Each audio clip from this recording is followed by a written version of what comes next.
Meus irmãos, que a paz do Senhor Jesus seja com cada um de vocês. Estou feliz, alegre de estar aqui com vocês para nós juntos pensarmos na palavra de Deus. Obrigado. Quero convidar você para abrir sua Bíblia no livro de Marcos.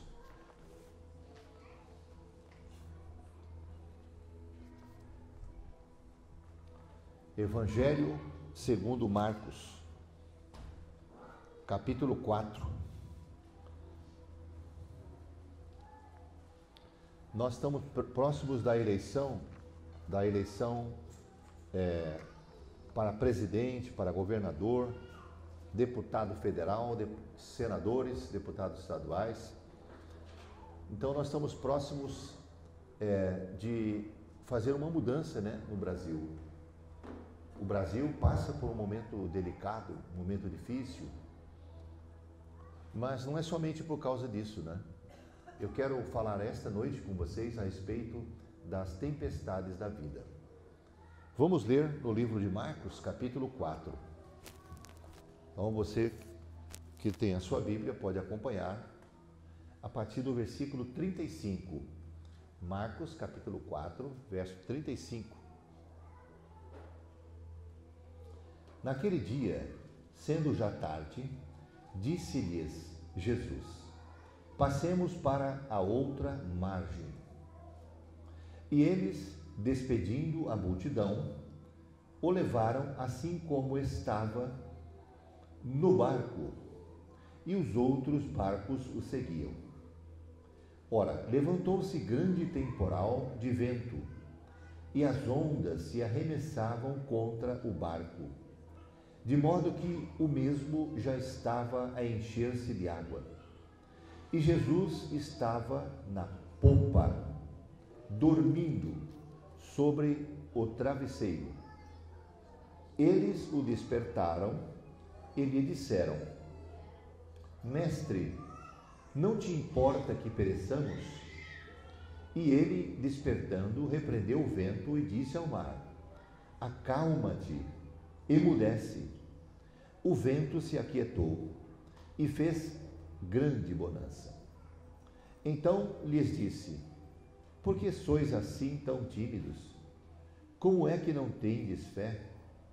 E eles, possuídos de grande temor, diziam uns aos outros: quem é este que até o vento e o mar lhe obedecem? Vamos fazer uma oração. Você ore para você mesmo, peça que Deus te dê entendimento dessa palavra e que ao final dessa palavra você tenha compreensão do que exatamente Deus quis dizer para você.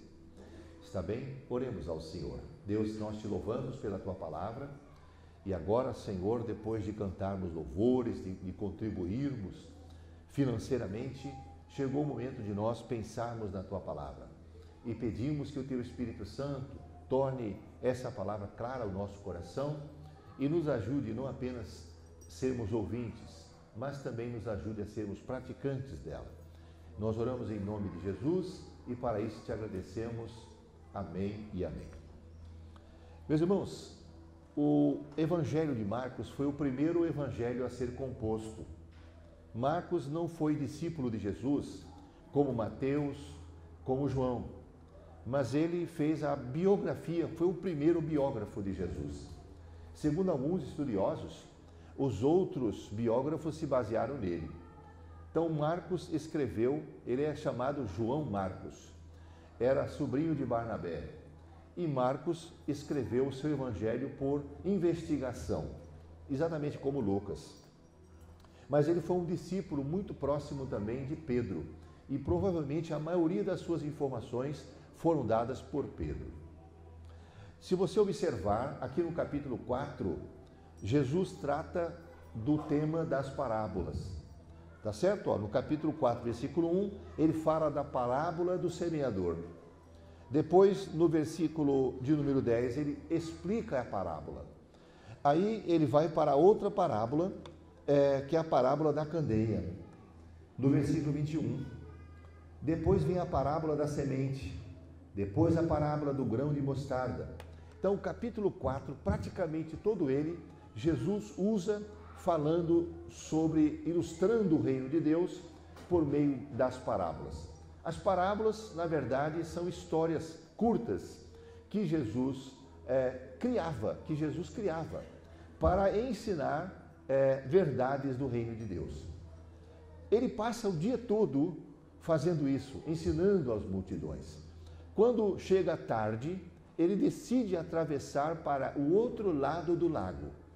Nós vimos aqui, esse é o Mar da Galileia, que tem 22 quilômetros de comprimento e 12 de largura, e 44 de profundidade no máximo. Esse é um lago muito importante formado pelo Rio Jordão. O Rio Jordão é produto do derretimento das geleiras do Monte Hermon e alguns outros pequenos afluentes, mas é o rio mais importante ali da Palestina. Jesus estava às margens do lago e ele decide atravessar para o outro lado. E é exatamente aí que vai se formar a nossa história.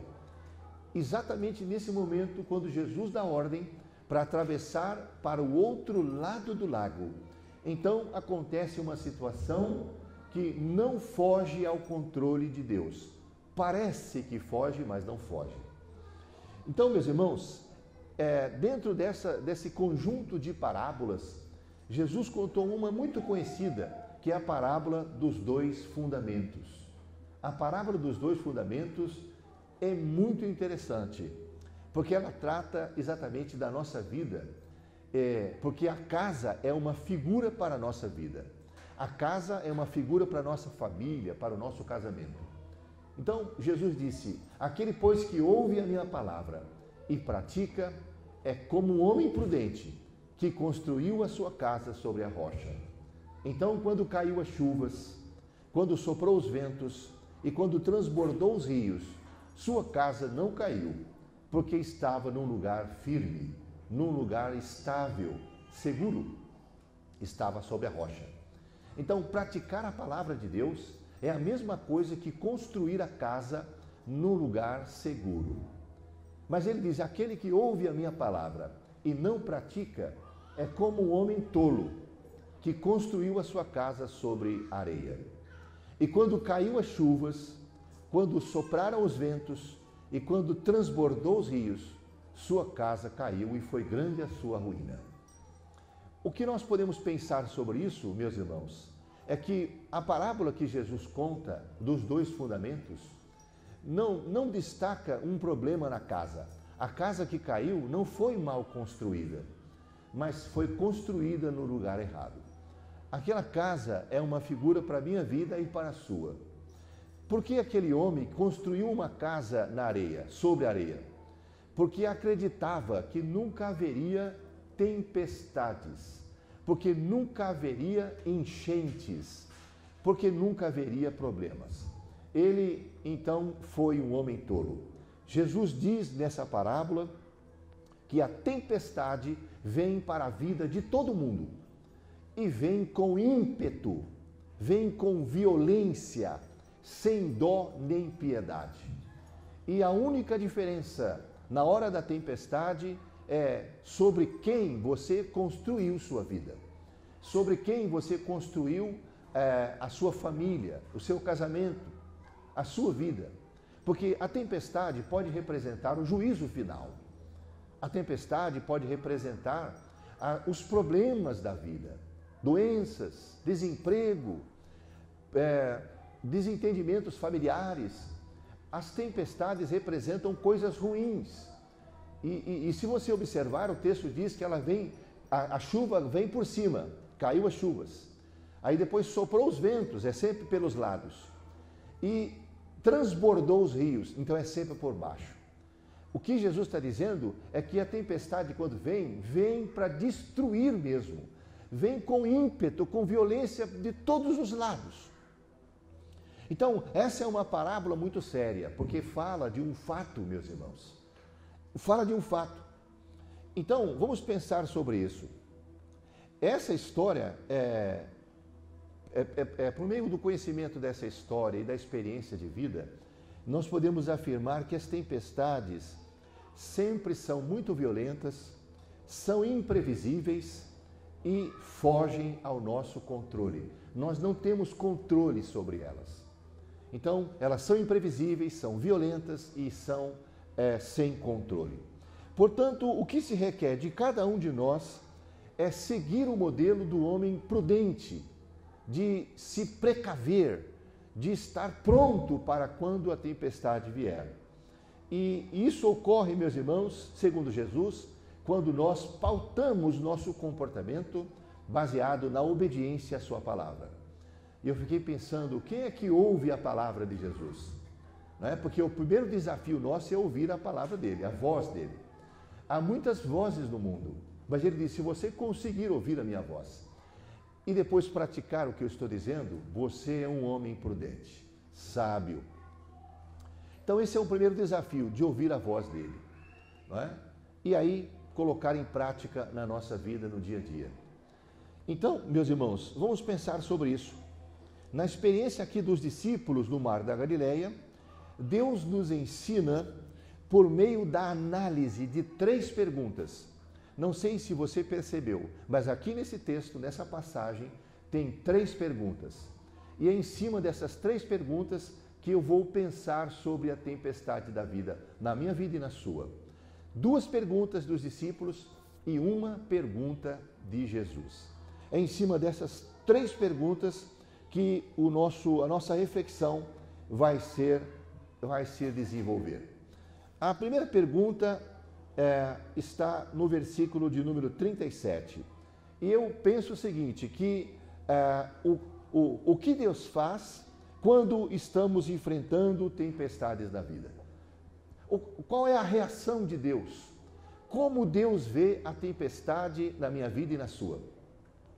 O que Deus pensa na hora que eu e você estamos passando tribulação? Então, vamos juntos pensar aqui? Marcos escreveu que depois de ensinar as multidões, como eu tinha dito, Jesus decidiu ir para o outro lado do lago e deu ordem para os discípulos tomar a embarcação. Mas assim que eles entraram dentro do barco e entrou para o mar adentro, diz a palavra de Deus que levantou-se grande temporal de vento e as ondas se arremessavam contra o barco, de modo que o barco estava a encher-se de água. Diz o versículo número 37. Então, no versículo 38 está a primeira pergunta, né? Porque na hora que aquela tempestade se levantou muito forte, os discípulos despertam Jesus e perguntam: Mestre, não te importa que pereçamos? É como se eu e você, na hora da luta, falasse: Deus não está nem aí com as minhas lutas. Agora que eu preciso de Deus, cadê Deus? A mesma coisa os discípulos estão falando, e essa é uma forma ruim de reagir às tempestades da vida. Essa é uma forma ruim de pensarmos de Deus, de você questionar o amor de Deus, de você julgar a Deus por causa do seu silêncio. Porque aqui a Bíblia diz que os discípulos despertam Jesus. Observe que Jesus está dentro do barco. Observe que a tempestade vem mesmo a gente estando com Jesus. Mesmo estando com Jesus, a gente também passa tempestades. Mesmo Ele estando do seu lado, mesmo você não fazendo nada errado, você passa por tempestades, por lutas, por tribulações. Mas qual é a reação que você tem? Que tipo de reação você tem? Então os discípulos dizem: Mestre, nós vamos morrer. O Senhor não vai fazer nada. O Senhor vai ficar aí dormindo. É assim que o Senhor fica quando eu estou passando luta, cochilando, dormindo, não vai fazer nada. Muitos de nós temos esse tipo de reação. Eu fui pesquisar outras traduções para ver como que eles verteram essa porção do texto. Por exemplo, a NVI diz assim: Mestre, não te importa que morramos? Nós vamos morrer. O senhor não se importa? Uma outra tradução chamada Nova Versão Transformadora diz assim: mestre, vamos morrer, o senhor não se importa? A Bíblia Mensagem, que é uma paráfrase, né, diz assim: mestre, não vais fazer nada, nós vamos morrer.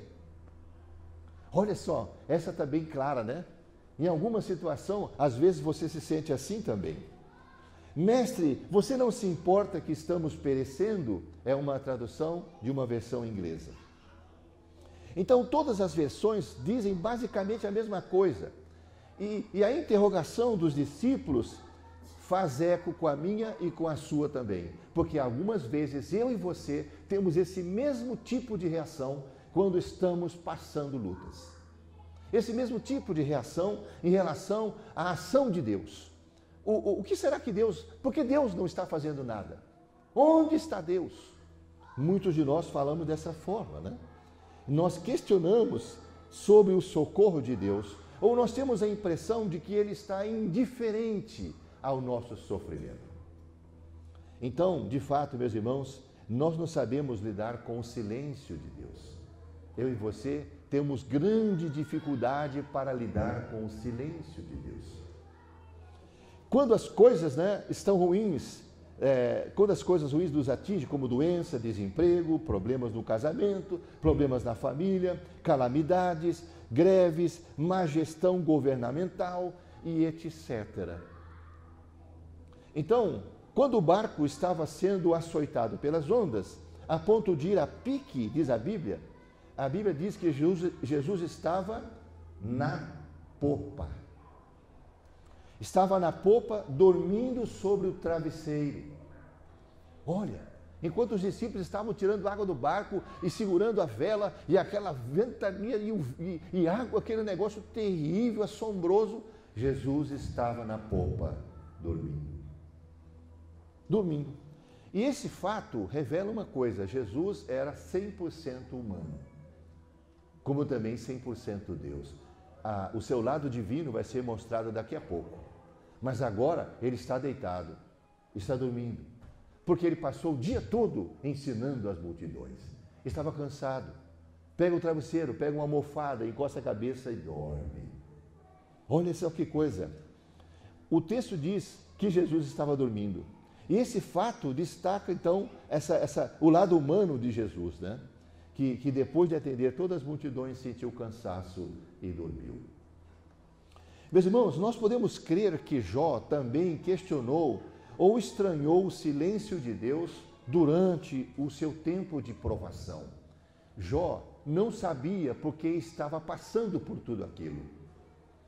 Né? Porque no capítulo 1, versículo 6, está escrito que Deus diz assim, não há ninguém na terra como Jó, homem temente a Deus, que se desvia do mal, íntegro.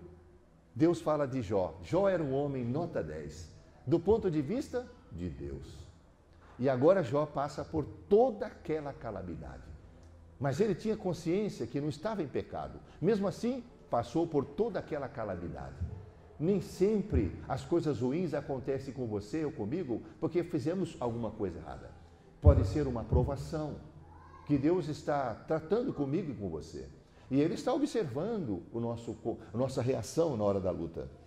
Maria e Marta também devem ter estranhado a demora de Jesus de ir em socorro do seu irmão moribundo, porque ele foi avisado que Lázaro estava quase morto. E Jesus disse, eu irei lá. Mas a Bíblia diz em João capítulo 11 que Jesus demorou-se mais 4 dias. E provavelmente Marta e Maria não entenderam nada. Por que o Jesus não veio? Se ele tivesse vindo, meu irmão não teria morrido. Então estranharam. Então, curiosamente, o texto diz que Jesus dormia. Irmãos, onde é que Jesus dormia? Que lugar do barco que ele dormia? Na popa. A popa é a parte traseira do barco. A proa é a parte dianteira. A popa é o lugar onde fica o leme do barco. A popa é o lugar onde fica o controle da embarcação. Jesus estava dormindo na popa, a parte traseira, onde fica o controle do barco. Isso nos ensina que Deus não é ansioso como nós. Não é ansioso como nós, na hora da tempestade, né? Você lembra do que está escrito no livro de Salmos 46? Esse é um dos salmos mais lindos da Bíblia. E lá, Deus apresenta em forma poética, o salmista apresenta em forma poética, 4 aspectos da tempestade. Ainda que as montanhas se transtornem, que os montes se lancem nos mares. Ali ele cita quatro aspectos de tempestades, de lutas. Aí no versículo 10 ele diz assim: aquietai-vos e sabei que eu sou Deus. Meus irmãos, quando ele diz aquietai-vos, no original é relaxa. Relaxa, meu filho, eu estou no controle. Então, aquietai-vos e sabei que eu sou Deus. Então, qualquer que sejam as lutas que eu e você venhamos passar nessa vida aqui, o Senhor diz essa palavra para nós: aquietai-vos. Então, por mais que pareça difícil, que nada foge ao absoluto conhecimento e controle de Deus. Nada foge ao seu absoluto conhecimento e controle. Os discípulos acordam Jesus e fazem uma pergunta. A primeira pergunta é exatamente aquilo que eu e você às vezes fazemos, questionamos, quando estamos passando lutas. Nós questionamos Deus. Cadê Deus? Porque Deus não se manifesta. O que Deus pensa sobre isso? Então, essa é a primeira pergunta da passagem. Mas nós temos a segunda pergunta no versículo 40. E a segunda pergunta, meus irmãos, diz como Deus espera que reajamos diante das tempestades da vida. A primeira pergunta, no verso 38, mostra como normalmente eu e você reagimos quando estamos passando lutas. Nós questionamos muitas vezes o agir de Deus, o amor de Deus, a graça de Deus. Mas aqui no versículo de número 40, Jesus diz como Deus quer que você reaja quando estiver passando lutas. Como Ele espera que você confie nele quando estiver passando lutas. É muito fácil nós confiarmos em Deus quando está tudo bem. Mas Ele quer que você confie nele quando as coisas parecem estar fugindo do controle. Quando as coisas parecem estar muito difíceis. Ele espera que você confie nele. Ele espera que você deposite sua fé nele nessa hora, na hora mais difícil. Então Marcos escreveu que no desespero os discípulos despertaram Jesus e na mesma hora ele repreendeu o vento e disse ao mar: acalma-te e emudece. Instantaneamente, meus irmãos, aquilo fez. E a Bíblia diz que o vento se aquietou e fez-se grande bonança. Está no versículo de número 39. Semelhantes palavras Jesus já havia dito antes, quando expulsou o demônio de um homem numa sinagoga, lá no capítulo 1, verso 25 do mesmo texto. Jesus repreendeu o demônio. Eu quero dizer que essa palavra que aparece nos dois textos pode dar uma pista para nós, que provavelmente por trás daquela tempestade havia espíritos malignos. Não devemos esquecer que foram os demônios, foi o diabo que lançou aquela tempestade sobre Jó e matou os filhos de Jó. Foi ele que criou toda aquela tempestade, toda aquela doença no corpo de Jó.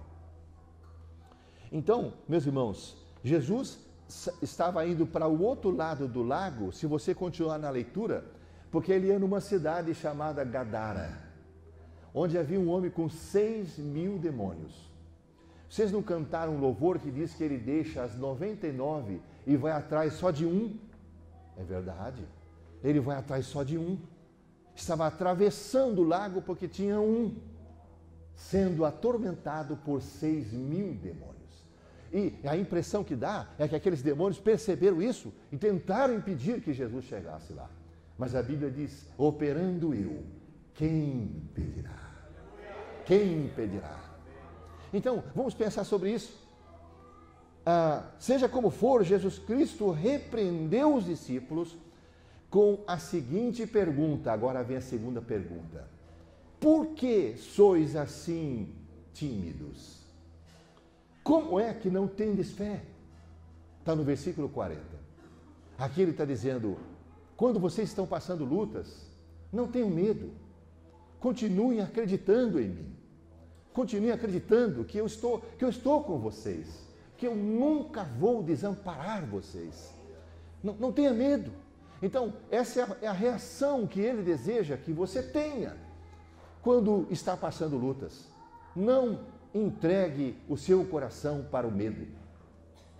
365 vezes na Bíblia está escrito, não temas. É um para cada dia. Ele está dizendo, não tenha medo. Não tenha medo, eu estou aqui. Então, meus irmãos, essa é a forma que ele quer que eu e você reajamos na hora das lutas, na hora do olho da tempestade. Ele diz, não tenha medo, continua confiando em mim, confie. Outras traduções verteram esse texto da seguinte forma. Por exemplo, a NVI diz assim, por que vocês estão com tanto medo? Ainda não tem fé? Ainda não tem fé? É como se ele falasse, vocês não viram tantas vezes eu agindo? Eu não operei tantas vezes na sua vida no passado, mas vocês ainda não têm fé. Por que é que vocês são assim tão medrosos? Vocês ainda não têm fé.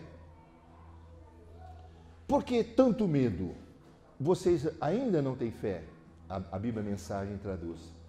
Então, com essa repreensão, eu entendo que Jesus está dizendo como que Ele quer que reajamos nas horas da tempestade. Irmãos, o medo é irmão gêmeo da dúvida. E a dúvida é a mãe da incredulidade. O medo é irmão gêmeo da dúvida e a dúvida é a genitora da incredulidade. Então, o medo conduz à incredulidade. E a Bíblia diz que todos aqueles que se aproximam de Deus devem crer que Ele existe e que Ele é galardoador daqueles que o buscam. Então, sem fé é impossível agradar a Deus. Você pode agradar o seu marido, pode agradar o seu vizinho, o seu professor, o seu patrão, sem fé. Mas a Deus você não vai agradar. Sem fé é impossível agradar a Deus. Então, vamos pensar sobre isso. Deus quer que rechacemos o medo na hora da provação ou na hora da tribulação. Como é que você rechaça o medo? Rejeita o medo na hora que vem a tempestade? Quando você tira os olhos da tempestade. Quando você coloca os seus olhos em Cristo, nas suas promessas. A Bíblia diz assim, olhando para Jesus, o autor e consumador da fé. Hebreus capítulo 12, versículo 2 diz, olhando firmemente para o autor e consumador da nossa fé, Jesus. A Bíblia diz que Jesus andou sobre as águas, foi uma experiência interessante.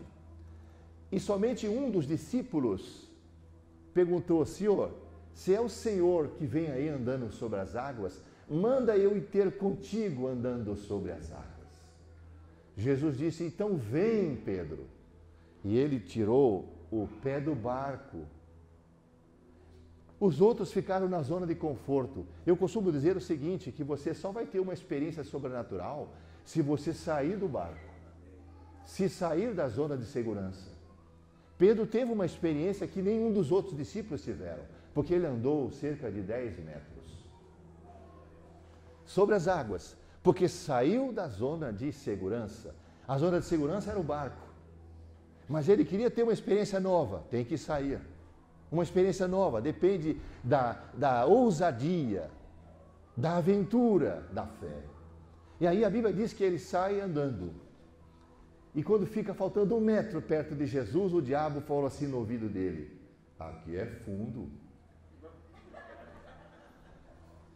Aí ele olha para o vento e as ondas que eram contrárias, e o Satanás diz, aqui é fundo. Aí ele, começa a afundar, e afunda na frente de Jesus, 1 metro só. Depois que ele afunda, ele pede socorro, Jesus pega nas mãos dele, e ele parece que vai subindo um degrauzinho dentro da própria água. E volta para o barco junto com Jesus andando sobre a água. Então, como é que você consegue vencer o medo? Quando tira os olhos das ondas contrárias, dos ventos fortes, e olha para Jesus, para as suas promessas. Começa a memorizar, lembrar da sua palavra. Olha, o Senhor já fez tantas coisas na minha vida. Vocês lembram do profeta Samuel? Lá no 1 Samuel capítulo 7, diz que o povo de Israel estava desviado de Deus. E eles estavam tendo uma batalha perdida atrás da outra, só derrotas. Então, eles voltaram para Samuel e disse, olha, ore por nós, porque a coisa está muito ruim. Então Samuel disse, olha, eu não vou orar se vocês não decidirem servir somente a Deus. Vocês precisam servir somente a Ele. Jogue fora todos os seus ídolos, todos os seus deuses estranhos e se consagrem a Deus. E o povo disse, é isso que nós vamos fazer. E juntaram um montão de ídolos, irmãos. E jejuaram e pediram perdão a Deus. E Deus perdoou. E a Bíblia diz que naquele momento, quando Samuel estava oferecendo um sacrifício para Deus, uma oferta, os filisteus decidiram atacar Israel. Mas só que Deus já tinha restaurado, a comunhão dele com o povo de Israel. Então o povo de Israel foi para a luta. E a Bíblia diz que Deus fez trovejar sobre os filisteus. E os filisteus dizem, o Deus de Israel está contra a gente. E a Bíblia diz que Israel foi para cima e venceu a batalha. Quando eles voltaram, estavam tão felizes, mas Samuel tinha construído um monumento de pedra. E eles ficaram olhando para aquele monumento e Samuel disse, está vendo esse monumento? Eu coloquei um nome nele, chama Ebenezer, que quer dizer pedra de ajuda, pedra de socorro. 1 Samuel 7, versículo 12, diz, e colocou o nome naquele monumento de Ebenezer, vírgula, até aqui nos ajudou o Senhor. O que Samuel estava dizendo era o seguinte, daqui a uns anos eu vou morrer, mas esse monumento vai estar aqui como um lembrete, um memorial, de que o Deus que ajudou vocês hoje, vai ajudar amanhã também. Até aqui significa a história não acabou, tem mais coisa ainda. Então, meus irmãos, aquele monumento lembra eu e você que qualquer que seja o tempo, qualquer que seja o problema, é o nosso Deus, o Deus eterno, que está conosco, e esteve no passado, está no presente e vai estar no futuro sempre. Nós temos apenas que confiar nele, servi-lo com o coração íntegro. Então, foi isso que aconteceu. Diga comigo, não, fale para o seu irmão que está do lado, diga assim, nunca duvide, na escuridão, do que Deus lhe disse na luz. Vamos pensar, nunca duvide na escuridão daquilo que Deus te disse na luz. A escuridão é o momento da luta, da dificuldade.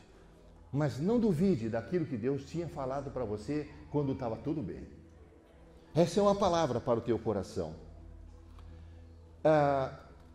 Vamos para a última pergunta, irmãos? A última pergunta está no versículo de número 41. A última pergunta diz assim, nas tempestades da vida, temos a oportunidade de conhecer a Deus um pouco mais. Quando você passa lutas ou dificuldades, Deus está do seu lado. E essas lutas vão criar oportunidades para você conhecer Ele um pouquinho melhor. Para Ele se revelar a você um pouco melhor. Diante da poderosa reação do Senhor, que repreendeu o mar e o vento, os discípulos exclamaram, quem é este que até o vento e o mar lhe obedecem? Essa é a terceira pergunta. Porque agora eles não estão conhecendo o carpinteiro. Não estão conhecendo aquele que abriu os olhos dos cegos. Porque agora eles viram Jesus operar um milagre que mexeu com a natureza. Um milagre que somente Deus poderia fazer. Então eles não estão reconhecendo a pessoa de Jesus. E o que Deus me revelou é que quando eu e você passamos algum tipo de luta, pode ser uma oportunidade que Deus está nos dando para conhecê-lo um pouco melhor. Porque no capítulo 42 de Jó, versículo 5, no fim da tribulação de Jó, ele disse: antes eu te conhecia de ouvir falar, mas agora eu te conheço de contigo andar. Então Jó disse: agora eu tive uma experiência contigo sobrenatural. Então, meus irmãos, vamos pensar sobre isso. A tempestade nunca foge ao controle de Deus. E a forma como nós enfrentamos as lutas da vida deve ser da maneira que Ele deseja. Não entregue o teu coração para o medo. Continua confiando nele. Continua confiando no seu poder, na sua graça, no seu amor. E aí Ele vai te dar a oportunidade de conhecê-lo um pouco melhor. Olha que coisa! É isso. Quem é este? O espanto deles se deu porque o vento aquietou-se e fez grande bonança. O que é isso? Eles ficaram espantados. Então foi um milagre instantâneo. E agora eles estão possuídos de grande temor, diz o versículo 41. Mas esse é um temor bom, é um temor reverente. Sabe por quê? Porque eles falam assim: puxa, nós nem sabíamos, mas Deus estava aqui com a gente dentro do barco. Deus estava aqui conosco, dentro do barco. Porque somente Deus poderia fazer isso que nós vimos acontecer. Quem é este? Meus irmãos, a terceira pergunta, contida na presente experiência dos discípulos, parece traduzida da seguinte forma em outras versões da Bíblia. Na nova tradução na linguagem de hoje, aparece assim, ó: que homem é este que manda até o vento e as ondas lhe obedecem? Que homem é esse? Eles percebem, por meio desse feito milagroso de Jesus, que ele não era apenas um operador de milagres. Não é apenas um operador de milagres, mas era o Messias de Deus. Era aquele que deu voz à palavra de comando no início, quando disse: haja luz. A voz de comando. Ele é aquele que João disse: todas as coisas foram feitas por intermédio dele. E sem ele, nada do que foi feito se fez. Eles reconhecem: é o Criador, ele está aqui conosco, está dentro do barco com a gente. Quem é este? Então, as lutas e tempestades da vida criam oportunidade para você ter uma experiência diferente com Deus, para você conhecê-lo além do prosaico, além do que todo mundo conhece. Lembra do Pedro que saiu do barco e ele teve a experiência? Então, sabe, as lutas não vêm para destruir você, porque a Escritura diz assim, ó: todas as coisas cooperam para o bem daqueles que amam a Deus. Diga: Deus tem um plano na minha vida e as lutas fazem parte do plano.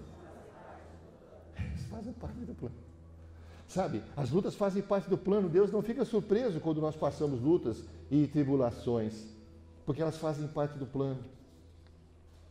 Então, esse feito inédito de Jesus chama a atenção dos discípulos, como quando Jesus andou sobre as águas, né? Numa situação bem semelhante.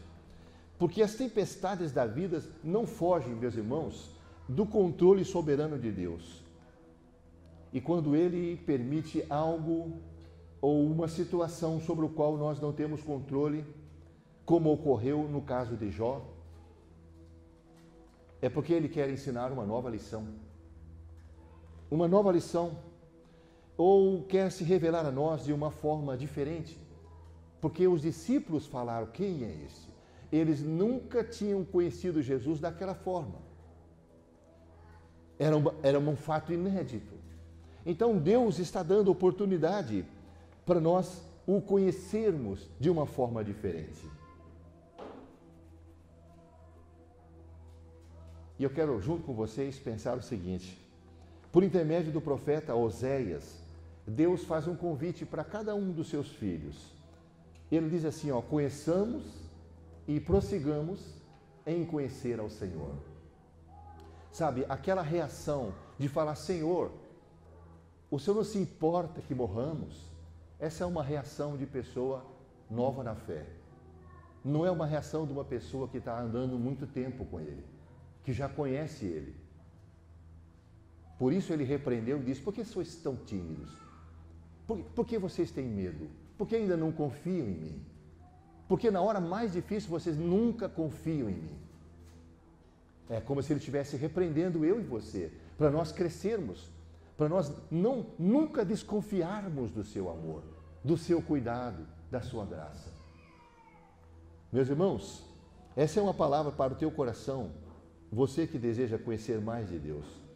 A Bíblia diz: se me buscarem de todo o coração, vocês me encontrarão.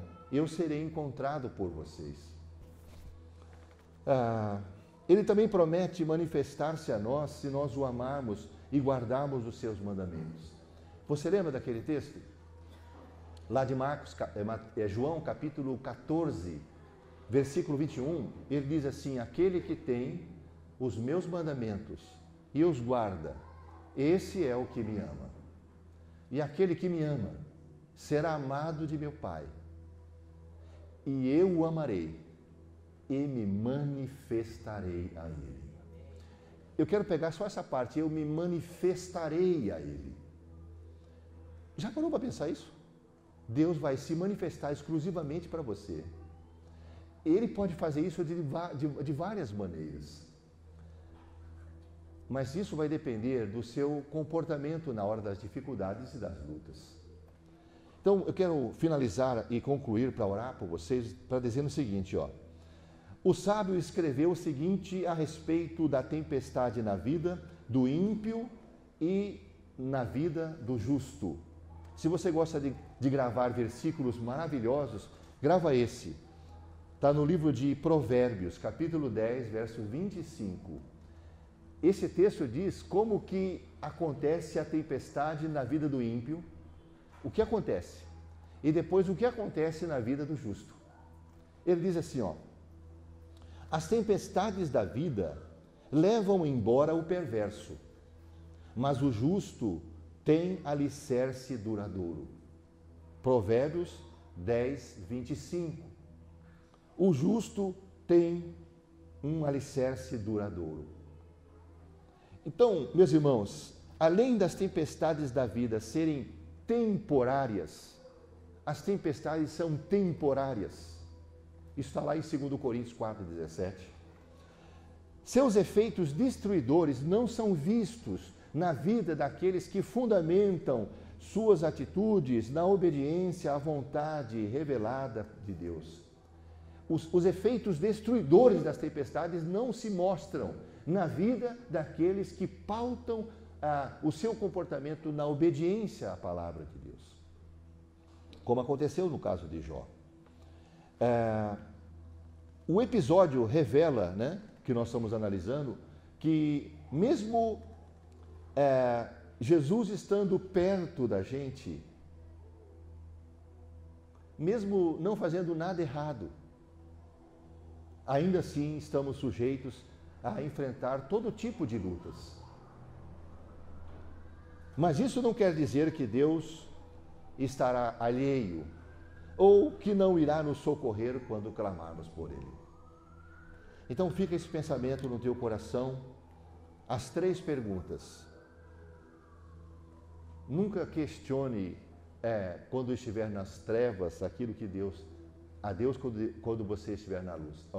Aquilo que Deus disse para você na luz, nunca questione quando estiver nas trevas. continua confiando no Senhor. Eu quero fazer uma oração por você que está passando um momento de grande tribulação agora. Para Deus tirar o medo do teu coração e colocar mais fé na obra que Ele vai fazer. E depois disso, você vai ter uma experiência consolidadora da sua vida espiritual com Ele. Vai ter uma experiência maior com Ele. Você vai amá-lo mais ainda. Vai poder dizer, como disse Jó, eu conhecia o Senhor antes de ouvir falar, mas agora eu tive uma experiência sobrenatural contigo. Você já viu aquelas pessoas dizer assim, eu não quero contar a experiência dos outros, eu quero ter a minha própria experiência. É assim que acontecem as suas experiências. Deus se manifesta na hora das dificuldades, das lutas, das tribulações. Quando o Senhor disse para Moisés, leva o povo para Refidim. Aí Moisés levou o povo para Refidim, diz a Bíblia. Quando chegou lá em Refidim, que era um lugar do deserto, né? O povo disse, Moisés, não tem água aqui. Então Moisés foi orar e disse, Senhor, não tem água. Aí Deus disse, que barbaridade, tchê. Oxente, será que ele disse isso? Não. Ele não sabia que não tinha água? Como ele deu a ordem para ir para aquele lugar? É simples. Deus queria dar uma experiência nova para eles. Qual é a experiência? Tirar a água da pedra. Aqui tem uma água mineral chamada água da pedra. É para você lembrar que Deus tira a água da pedra. Diga para o seu irmão, Deus tira até leite condensado da pedra. Tira até leite condensado da pedra. Esse é o nosso Deus. Deus disse, Moisés, só diga a rocha que vai sair água.